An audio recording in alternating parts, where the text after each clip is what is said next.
Hello বন্ধুরা, আজকে আমার পুজোর রান্নাগুলো তোমাদের সাথে শেয়ার করছি। তো চলো আমি কি কি বানিয়েছি তোমাদেরকে একবার দেখিয়ে দিই। তো এখান থেকে শুরু করছি।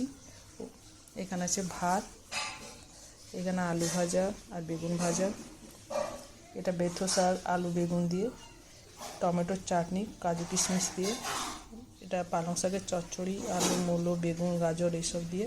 এখানে আছে ফুলকপি আলু রসা, বাঁধাকপি মাছের মাথা দিয়ে, মাছের পোস্ত, এখানে মাছের কারি, আর এখানে বাটা মাছের ঝাল সর্ষে পোস্ত দিয়ে এই করেছি। আর এই হলো আজকে আমার রান্না, তোমাদের সাথে শেয়ার করলাম। ভালো লাগলে চ্যানেলটিকে সাবস্ক্রাইব করে আমার পাশে থাকবে।